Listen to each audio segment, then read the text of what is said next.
નમસ્કાર, ન્યૂઝ 18 ગુજરાતીમાં આપનું સ્વાગત છે। હું છું આપની સાથે સંધ્યા। અટારી બોર્ડર પર સેનાના જવાનોએ ઉજવણી કરી છે, દિવાળીની ઉજવણી કરી છે। ભારત પાકિસ્તાનના જવાનોએ એકબીજાને મીઠાઈ ખવડાવી છે, તો દિવાળી પર્વની ઉજવણી કરવામાં આવી છે। અટારી બોર્ડરના આ દ્રશ્યો આપ જોઈ શકો છો। તો ભારતીય જવાનોએ પાકિસ્તાનના જવાનોને મીઠાઈ ખવડાવી હતી।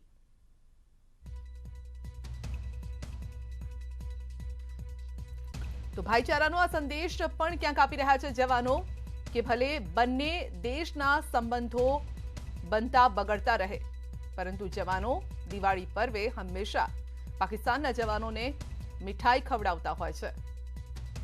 અને ભારત દેશ એ શાંતિ માટે, સૌહાર્દ માટે જાણીતો છે। અને ફરી એક વખત આ દ્રશ્યો જોવા મળી રહ્યા છે। તો ભારતીય જવાનોએ પાકિસ્તાનના જવાનોને મીઠાઈ ખવડાવી હતી। અટારી બોર્ડર પરના આ દ્રશ્યો છે। ભારત પાકિસ્તાનના જવાનોએ એકબીજાને મીઠાઈ ખવડાવી દિવાળીની શુભકામના પાઠવી હતી।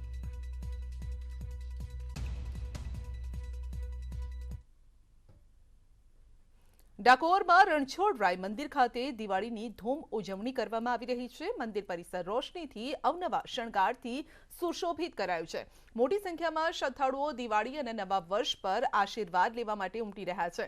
અહીં ભાઈ બીજ સુધી દરરોજ પ્રતિદિન ઠાકોરજીને વિવિધ શણગાર કરવામાં આવશે। વિવિધ વાઘા અને આભૂષણોનો શણગાર કરાશે। આજે ભગવાનની સવારની મંગળા આરતી પછી ભગવાનને પંચામૃતના દ્રવ્યોનું અભ્યક સ્નાન કરાવવામાં આવે છે, ભગવાનને તિલક કરવામાં આવે છે અને ત્યારબાદ આજે ભગવાનને સાચી જરીના વસ્ત્રો પહેરાવી અને અલગ અલગ પ્રકારના દિવ્ય આભૂષણો ભગવાનને પહેરાવવામાં આવેલ છે। આજે દિવાળીના પર્વ નિમિત્તે ભગવાન સાંજે હાટડી ભરીને બેસશે, જેમાં ભગવાન શેઠનું રૂપ લઈ અને બેસી અને તેઓના ભક્તોની જે હુંડી છે એ આજે સ્વીકારશે। પોરબંદરમાં 190 વર્ષ જૂના મહાલક્ષ્મીજીના મંદિરે 27 લાખ રૂપિયાની ચલણી નોટોનો શણગાર કરાયો। અહીં ઘણા વર્ષોથી દિવાળી નિમિત્તે મહાલક્ષ્મીજીને ચલણી નોટોનો શણગાર કરવામાં આવે છે।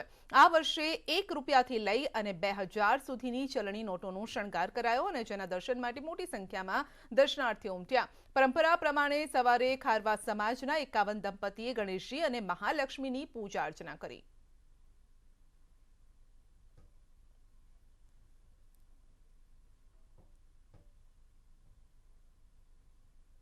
પોરબંદરનું મહાલક્ષ્મી મંદિર સંપૂર્ણપણે જિલ્લાનું એકમાત્ર મંદિર હોય, 190 વર્ષનો પૌરાણિક મંદિર હોય અને દર્શનની સારામાં સારી વ્યવસ્થા થાય એવું આયોજન કરે છે। આજના આ દર્શનમાં પોરબંદર જિલ્લાની સમસ્ત હિન્દુ સમાજ ઉમટી પડે છે। તાજા ફૂલો અને 27 લાખ રૂપિયાની કરન્સી નોટોથી અમે શણગારના દર્શન કર્યા છે। દર્શનાર્થી લોકો આ દર્શન કરી અને ભાવ વિભોર થાય છે। 190 વર્ષ જૂનું મંદિર છે મહાલક્ષ્મીનું, ત્યાં અમે લોકો દર વર્ષે આવીએ છીએ અને દિવાળીના ચલણી નોટોના 127 લાખની નોટોનો જે શણગારને કરે છે એ બધું અમે રાજી ખુશીથી બહુ ખૂબ જ દર્શન કરીએ છીએ બધાય। આગળ વધીએ અને વાત કરીએ તો અલગ અલગ સ્થળો પર આજે ખાસ દિવાળીની ઉજવણી કરવામાં આવી રહી છે। ખાસ કરીને જો મંદિરની વાત કરીએ તો કુમકુમ સ્વામિનારાયણ મંદિરમાં પણ આજે ખાસ ચોપડા પૂજન કરવામાં આવ્યું। સવારે વેપારીઓ દ્વારા પરંપરાગત ચોપડા પૂજન કરાયું। આધુનિક યુગ પ્રમાણે લેપટોપનું પણ પૂજન કરાયું। મંદિર દ્વારા 6 ફૂટ લંબાઈ અને 3 ફૂટ પહોળાઈ ધરાવતો ચોપડો તૈયાર કરાયો છે। તો અત્યાધુનિક માર્ગે, આધ્યાત્મિક માર્ગે જમા ઉદ્ધારની વિગતો વિશાળ ચોપડામાં મૂકવામાં આવી।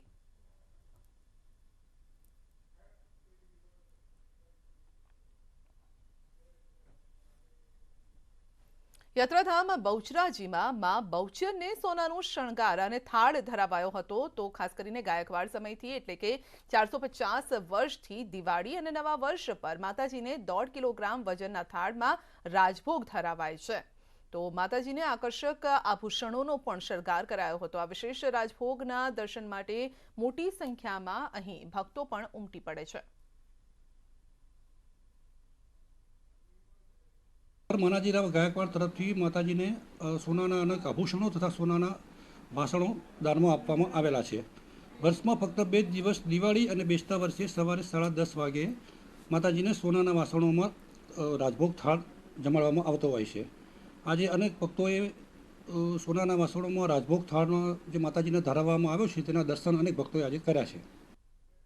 દિવાળીના પાવન પર્વની જામનગરના વંદે માતરમ ફાઉન્ડેશનના યુવાનોએ અનોખી રીતે ઉજવણી કરી હતી. યુવાનોએ ગરીબ બાળકોને મીઠાઈ અને સ્ટેશનરી આપી અને ઉજવણી કરી. ઉત્સાહ અને આનંદનો પર્વ એટલે દિવાળી. આ દિવાળીના પર્વે લોકો છે તે પોતાના ઘરે દિવાળી મનાવતા હોય છે, પરંતુ જામનગરનું એક એવું ફાઉન્ડેશન વંદે માતરમ ફાઉન્ડેશન કે જે ગરીબ લોકોની વચ્ચે આવીને પોતાની દિવાળી મનાવી રહ્યું છે. તમે જે પ્રકારે જોઈ રહ્યા છો, જે ગરીબ લોકો છે, ગરીબ બાળકો છે, એના હાથમાં હાલ જે પુસ્તકની સ્ટેશનરી છે, મીઠાઈ છે, તે જોવા મળી રહી છે. જે પ્રકારે અહીં જે વંદે માતરમ ફાઉન્ડેશનના જે લોકો આવ્યા છે તેમને બાળકોને મીઠાઈ પણ વિતરણ કરી છે અને ખાસ કરીને એમને ચોપડા આપીને પ્રોત્સાહન પણ આપ્યું છે. દિવાળી છે, આવ્યા છે, શું આપ્યું? ચોપડા ને મીઠાઈ. મજા આવી? હા. દિવાળી ઉજવવા માટે બેન ગરીબ વસ્તી છે તમારી, અહીંયા જે લોકો આવ્યા છે, શું આપ્યું છે ને શું કહેશો? એને ચોપડા આપ્યા અમને. ભાઈ અમારે વરાદાડી કોઈ નથી આવતો, આ વખતે તમે આવ્યા તમારો આભાર કહેવાય. અમારા છોકરાનો આવું કોઈ દી જોયું નહીં હોય આવા છોકરા. અમારે છોકરાઓએ કંઈ નહીં જોયું હોય.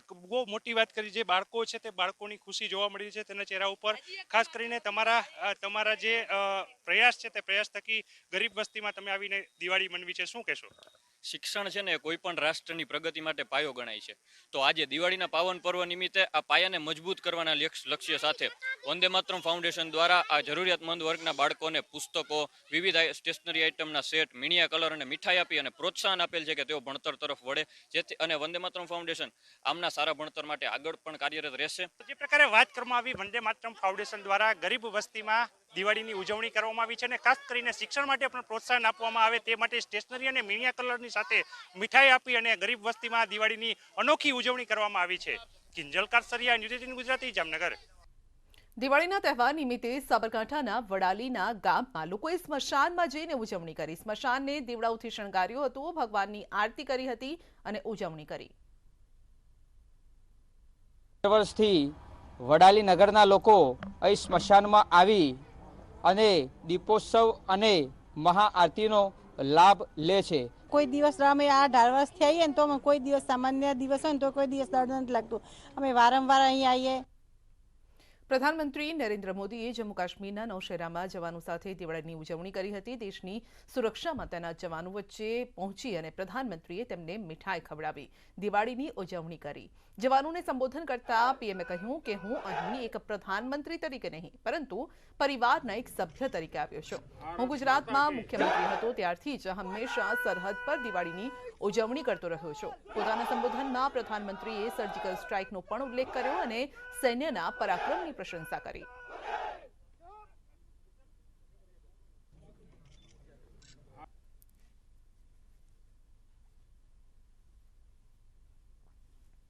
તો પીએમ નરેન્દ્ર મોદીએ જવાનો સાથે આજે દિવાળીની ઉજવણી કરી હતી. જવાનોનું મોં મીઠું કરાવ્યું હતું અને આ પર્વને જવાનોને નામ કર્યું છે. તેમના પરિવાર સાથે આ જવાનો ઉજવણી નથી કરી શકતા કારણ કે તેઓ બોર્ડર પર તૈનાત હોય છે, દેશની સુરક્ષા કરતા હોય છે. આવા સમયે પીએમએ જવાનો સાથે દિવાળીની ઉજવણી કરવાનું પસંદ કર્યું અને તેમને મીઠાઈ પણ ખવડાવી.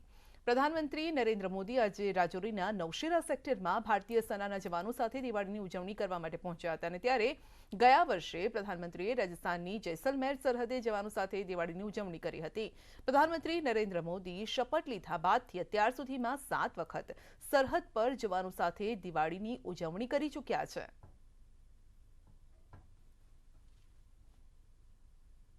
एक अभूतपूर्व कदम उठाते हुए भारत ने ये भी तय किया है कि 200 से ज्यादा साजो सामान और उपकरण अब देश के भीतर ही खरीदे जाएंगे.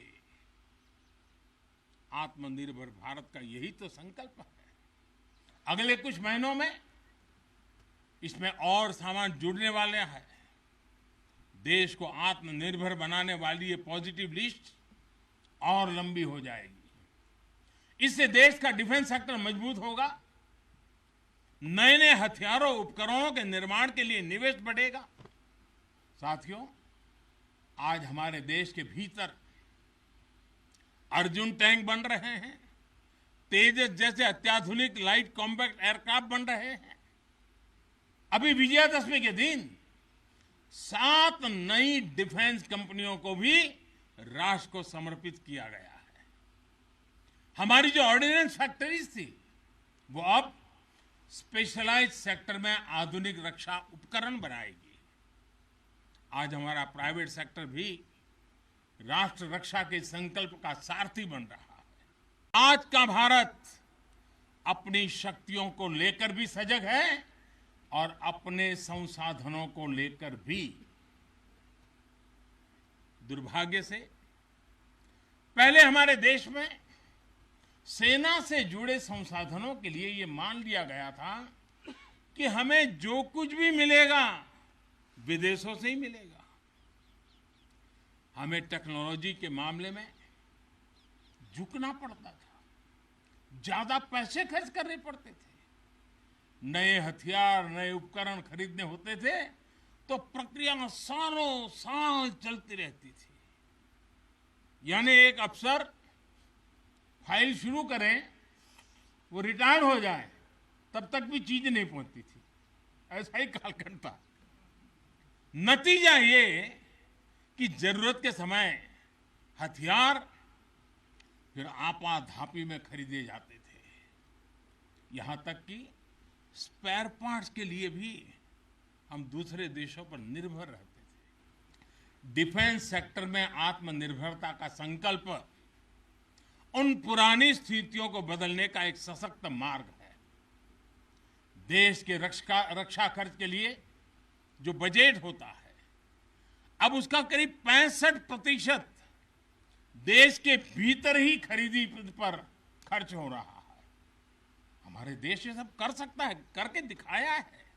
सर्जिकल स्ट्राइक में यहां की ब्रिगेड ने जो भूमिका निभाई वो हर देशवासी को गौरव से भर देता है। और वो दिन तो मैं हमेशा याद रखूंगा, क्योंकि मैं तय किया था सूर्यास्त के पहले कि सब लोग लौट करके आ जाने चाहिए। और मैं हर पल फोन की घंटी पर टिकटिका के बैठा हुआ था कि आखिर से आखिर मेरा जवान पहुंच गया क्या, और कोई भी नुकसान किए बिना ये मेरे वीर जवान लौट करके आ गए, पराक्रम करके आ गए, सिद्धि प्राप्त करके आ गए। सर्जिकल स्ट्राइक के बाद यहां अशांति फैलाने के अनगिनत कुत्सित प्रयास हुए, आज भी होते हैं, लेकिन हर बार आतंकवाद को मुंह तोड़ जवाब मिलता है।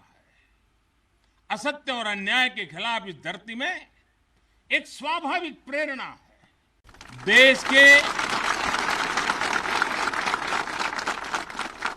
अन्य हिस्सों में बड़ी संख्या में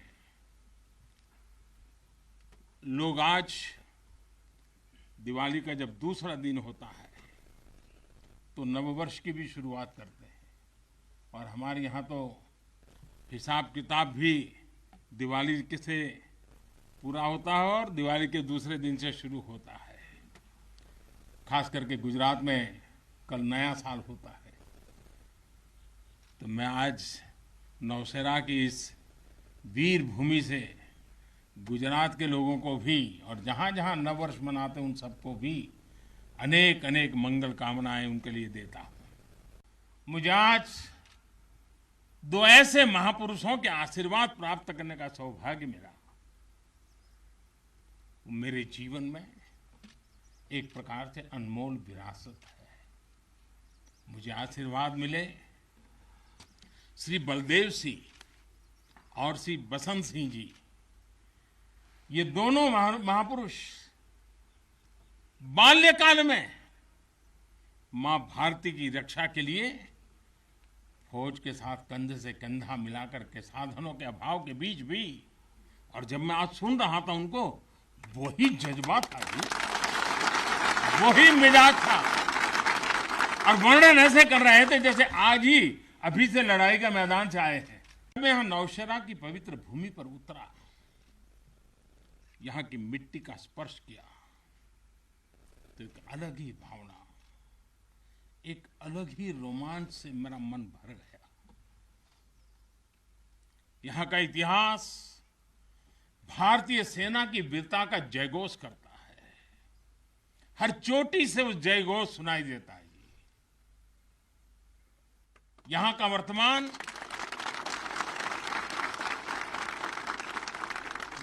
वर्तमान आप जैसे वीर जवानों की वीरता का जीता जागता उदाहरण है। नौसेना ने हर युद्ध का, हर छद्म का, हर षड्यंत्र का माकूल जवाब देकर कश्मीर और श्रीनगर के प्रहरी का काम किया है।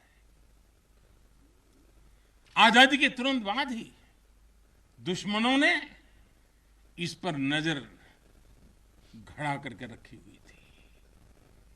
नौशेरा पर हमला हुआ, दुश्मनों ने ऊंचाई पर बैठकर इस पर कब्जा जमाने की कोशिश की, और अभी जो मुझे पूरा वृत्त वीडियो समेत सारी चीजें मुझे देखना समझने का मौका मिला, और मुझे खुशी है कि नौशेरा के जाबाजों के शौर्य के सामने सारी साजिशें धरी की धरी रह गई। दोस्तों, भारत माता की जय! भारत माता की जय! मुझे आज दो ऐसे महापुरुषों के आशीर्वाद प्राप्त करने का सौभाग्य मिला। मेरे जीवन में एक प्रकार से अनमोल विरासत है। मुझे आशीर्वाद मिले श्री बलदेव सिंह और श्री बसंत सिंह जी। ये दोनों महापुरुष बाल्यकाल में मां भारती की रक्षा के लिए फौज के साथ कंधे से कंधा मिलाकर के साधनों के अभाव के बीच भी, और जब मैं आज सुन रहा था उनको, वही जज्बा था, वही मिजाज था, और वर्णन ऐसे कर रहे थे जैसे आज ही अभी से लड़ाई का मैदान से आए हैं। मैं यहां नौशेरा की पवित्र भूमि पर उतरा, यहां की मिट्टी का स्पर्श किया, तो एक अलग ही भावना, एक अलग ही रोमांच से मेरा मन भर गया। यहां का इतिहास भारतीय सेना की वीरता का जयघोष करता है। हर चोटी से उस जयघोष सुनाई देता है। यहां का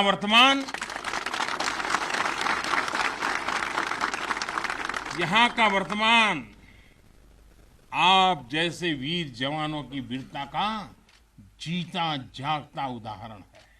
नौसेना ने हर युद्ध का, हर छद्म का, हर षड्यंत्र का माकूल जवाब देकर कश्मीर और श्रीनगर के प्रहरी का काम किया है। आजादी के तुरंत बाद ही दुश्मनों ने इस पर नजर घड़ा करके रखी हुई थी। नौशेरा पर हमला हुआ, दुश्मनों ने ऊंचाई पर बैठकर इस पर कब्जा जमाने की कोशिश की, और अभी जो मुझे पूरा वृत्त वीडियो समेत सारी चीजें मुझे देखना समझने का मौका मिला, और मुझे खुशी है कि नौशेरा के जाबाजों के शौर्य के सामने सारी साजिशें धरी की धरी रह गई। दोस्तों, भारत माता की जय! भारत माता की जय! हर किसी का मन करता है कि दिवाली अपने परिवार के लोगों के बीच में मनाए। मेरा भी मन करता है कि मैं दिवाली मेरे परिवारजनों के बीच में मनाऊं, और इसीलिए हर दिवाली मैं मेरे परिवारजनों के बीच मनाने के लिए आता हूं, क्योंकि आप मेरे परिवारजन हैं, मैं आपका परिवार का साथी हूं। तो मैं यहाँ प्रधानमंत्री के रूप में नहीं आया हूं, मैं आपके परिवार के एक सदस्य के रूप में आया। जब से मैं इस संवैधानिक जिम्मेवारी को संभाल रहा हूं, आज उसको 20 साल से भी अधिक समय हो गया। बहुत लंबे अरसे तक मुझे देशवासियों ने इस प्रकार की सेवा का मौका दिया। पहले गुजरात वालों ने दिया, अब देशवासियों ने दिया, लेकिन मैंने हर दिवाली सीमा पर तैनात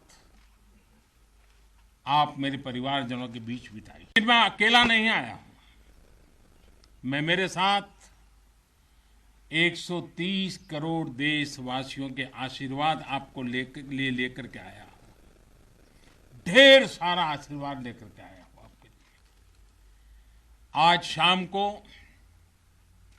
दिवाली पर एक दिया आपकी वीरता को, आपके शौर्य को, आपके पराक्रम को, आपके त्याग और तपस्या के नाम पर, और जो लोग देश की रक्षा में जुटे हुए हैं, ऐसे आप सबके लिए हिंदुस्तान का हर नागरिक उस दिए की ज्योत के साथ आपको अनेक अनेक शुभकामनाएं भी देता रहेगा।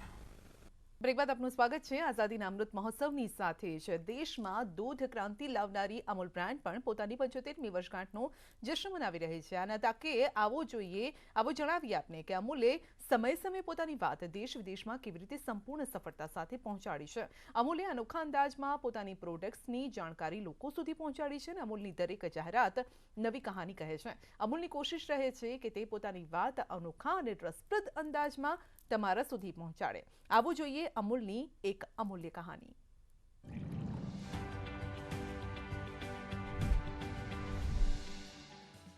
2013 में सूचना का अधिकार कानून में संशोधन के लिए विधेयक लोकसभा में आया तो सुर्खियां बन गया। 12 अगस्त 2013 को लोकसभा में पेश right to information amendment bill standing committee को भेज दिया गया। बिल के जरिए राजनीतिक पार्टियों को सूचना के अधिकार से बाहर कर दिया गया। अमूल ने राइट शब्द की जगह बाइट लिखा। विज्ञापन में संदेश दिया गया कि अमूल हर भारतीय का अधिकार है।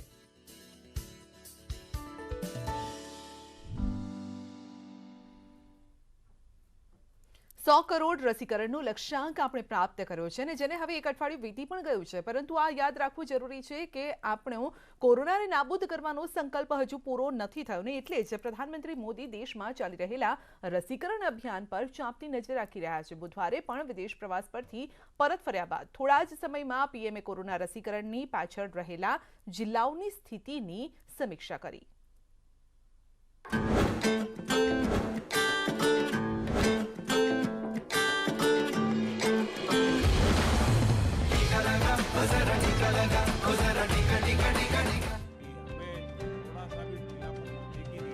प्रधानमंत्री नरेंद्र मोदी ने बुधवार को देश के उन जिला अधिकारियों के साथ समीक्षा बैठक की जिनके जिले में कोविड-19 टीकाकरण की रफ्तार धीमी है।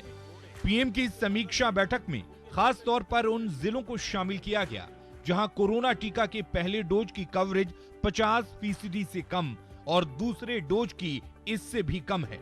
इस वर्चुअल बैठक में पीएम मोदी ने अधिकारियों को हर घर दस्तक का मंत्र दिया और कहा कि आपको हर घर पहुंचना है और लोगों का टीकाकरण करना है।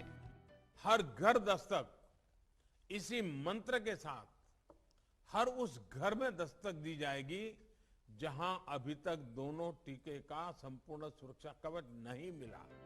आपको बता दें कि देश में इस वक्त झारखंड, मणिपुर, नागालैंड, अरुणाचल प्रदेश, महाराष्ट्र और मेघालय समेत दूसरे राज्यों में 40 से ज्यादा ऐसे जिले हैं जहां कोविड-19 वैक्सीनेशन की रफ्तार बेहद धीमी है और इसी को रफ्तार देने के लिए पीएम ने उन राज्यों के मुख्यमंत्री समेत जिला अधिकारियों के साथ बैठक की और उन्हें टीकाकरण की रफ्तार बढ़ाने के टिप्स दिए और 100% टीकाकरण का लक्ष्य हासिल करने के लिए स्वस्थ प्रतिस्पर्धा का सुझाव दिया। टीकाकरण से जुड़े कम्युनिकेशन को जितना हम सरल रूप में करेंगे, स्थानीय भाषा बोलियों में करेंगे, इतने बेहतर परिणाम आएंगे। स्वास्थ्य मंत्रालय के आंकड़े बताते हैं कि अब तक देश में 78% आबादी को कोविड वैक्सीन की पहली डोज दी जा चुकी है, जबकि 35% आबादी को वैक्सीन की दूसरी डोज भी लगाई जा चुकी है। लेकिन एक तरफ कुछ राज्यों में जहां वैक्सीनेशन की रफ्तार अच्छी है, तो दूसरी तरफ कुछ राज्यों के कुछ जिलों में वैक्सीनेशन की रफ्तार बेहद सुस्त है, जिसे लेकर सरकार बेहद गंभीर है।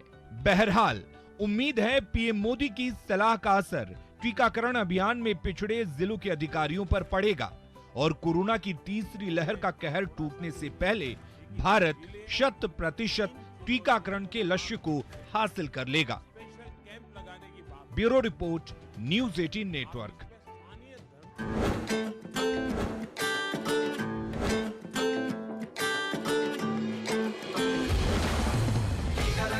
जरा टीका लगा, ओ जरा